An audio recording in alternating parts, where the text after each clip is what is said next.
Off France's southern coast lies a crucial habitat of one of the region's most valuable and closely watched fish, the Atlantic bluefin tuna. A species that in recent decades went from near collapse to remarkable recovery. Local fisherman Vincent Daquino knows exactly how much tuna he can still catch this year. He has a smartphone app tracking his quota in real time. Tant que notre quota n'est pas fini, on peut aller à la mer pêcher le thon. C'est un jeu, c'est comme le chat et la souris, mais là c'est avec le pêcheur et le poisson. Vincent catches tuna with fishing poles that cause minimal harm to other species. On average, he and his young colleague Jeremy only catch 1 or 2 tunas during a full day at sea.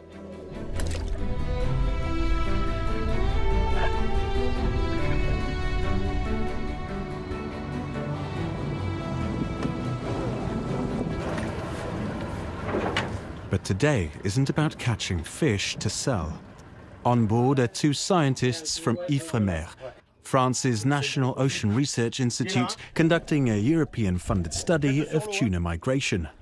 Once Vincent and Jeremy catch a bluefin tuna, they carefully lift it aboard. The fish is placed on a special mat with its eyes covered to reduce stress. Researcher Tristan Rouillet uses a special tool to quickly attach an electronic tag before releasing the fish back into the sea.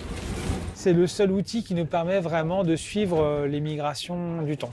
Donc on va lui mettre un petit engin comme ça et on va le programmer pour enregistrer la température, la pression et la lumière.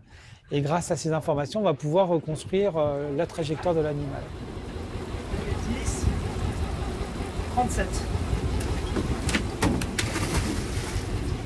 Super. Un poisson marqué. This work contributes to preventing past mistakes from happening again. Back in the 1990s and early 2000s, bluefin tuna was in crisis. The high-end sushi and sashimi market was booming in Asia and worldwide. Prices for this luxury delicacy soared. Industrial fleets operated across the Mediterranean without effective oversight, catching far beyond sustainable limits. Scientists raised the alarm. Environmental activists clashed with fishers, demanding to stop the destruction of the species. Il y avait beaucoup trop de bateaux qui étaient capables de capturer beaucoup trop de thon rouge. En gros, il n'y avait pas de contrôle. La pêche illégale se faisait absolument partout. On pêchait beaucoup de petits, beaucoup de gros, sans trop savoir combien. Today, things are completely different. Back in Sète, France's main bluefin tuna fishing hub, large seiner vessels sit idle at the docks. Their quota limits allow them to fish only a few weeks each year. Both industrial and small-scale fleets now face strict rules and tight control. The turnaround came in 2007 when a tuna recovery plan took effect across the entire region. Strict quotas, reduced fleets, limited fishing seasons, and international inspections that ended uncontrolled overfishing. In 2007, bluefin tuna catches dropped by 6 times. This allowed tuna populations to bounce back quickly. Fishing increased again, but now within safe limits. Bertrand Wendling leads Satoan, a major fishing cooperative in Sète. Le stock se porte tellement bien que le quota a progressivement été augmenté de 20% pendant quelques années. Aujourd'hui, on a ces niveaux de capture qui sont relativement élevés, mais durables, parce qu'on capture plus de petits poissons. Et puis surtout, les choses sont extrêmement réglementées. Chaque navire est contrôlé, chaque navire est suivi. Il y a des contrôles au débarquement. Et nous, organisation de producteurs, on milite vraiment pour que ces mesures de gestion elles restent fortes, de contrôle restent fortes, pour qu'on ne se retrouve pas dans les dépassements du passé. This boat returned from sea at night, but the fishers had to wait until the designated time, 8:30 in the morning, to unload their catch at the designated spot. Authorities can arrive for surprise inspections. Each fish is weighed and labelled. It will be tracked all the way to the consumer's plate. On déclare ce qu'il faut, comme il faut, comme on nous a dit de le faire, et voilà, tout simplement. Après, non, moi, le contrôle ne me dérange absolument pas. Fishers say they're now seeing more bluefin tuna than before, but this is a highly migratory species with complex reproduction that varies year to year. How can we be certain the populations are actually recovering? That's another part of Tristan Rouillet's research. Besides sea campaigns tagging individual tunas, he leads aerial surveys of the sea. On va voler à 1000 pieds, donc à peu près 300 mètres. Hein. Et puis on va essayer de compter un petit peu tout ce qu'on va voir en dessous de l'avion. The small airplane allows the scientists to quickly survey large areas of the Mediterranean Sea near the French-Spanish border. Juliette Champagnat recently joined Ifremer, and this is her first aerial survey. Ouais, donc tu te mets la tête dans la bulle et tu commences à chercher. Et on va compter le nombre de bandes de thon rouge qu'on va observer qui sont en train de se nourrir en surface. Et on va pouvoir comparer comment ce nombre évolue d'une année sur l'autre. The flights cover the same area repeatedly.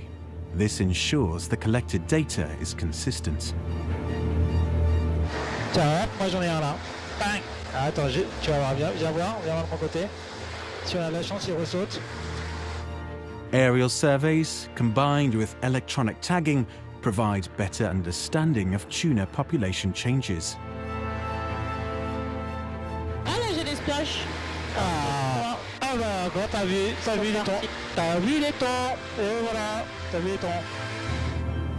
L'idée, c'est de réussir à mieux estimer combien il y a de thons dans la zone et puis pour permettre de bien renseigner la gestion et d'avoir une gestion durable. This work in the air and at sea provides the scientific basis for fishing quotas, allowing international bodies to keep bluefin tuna fishing in the Mediterranean and East Atlantic Ocean sustainable. On a vu une très grande augmentation d'abondance depuis les années 2000, entre 2000 et 2020. Alors pour vous donner un ordre d'idée, dans les années 2000, ils faisaient une saison complète, donc entre 8 et 12 vols, ils voyaient 60 bancs. Dans les années 2020, on avait des vols où on voyait plus de 300 bancs par vol. Donc c'est vraiment une augmentation qui a été très substantielle. Et depuis 2020, on a une espèce de stabilisation qui est en train de se faire, mais comme on a beaucoup de variations au fur et à mesure des ans, on ne voit pas encore très bien si c'est un déclin ou si c'est une stabilisation. Could bluefin tuna decline again to dangerous levels like in the 1990s? The future of this iconic species and of the next generation of fishers depends on strict adherence to sustainability rules. It also depends on scientists keeping close watch on the stocks. On sait que la pêche illégale recommence à se développer dans certains endroits. Donc il faut vraiment garder un œil sur cet aspect-là. C'est vraiment un verrou qui est très très important. Si on perd contrôle sur cette pêcherie, sur ces aspects-là, on retournera probablement dans les problèmes. For now, though, bluefin tuna remains one of the best success stories of international efforts to bring an endangered species back from the brink.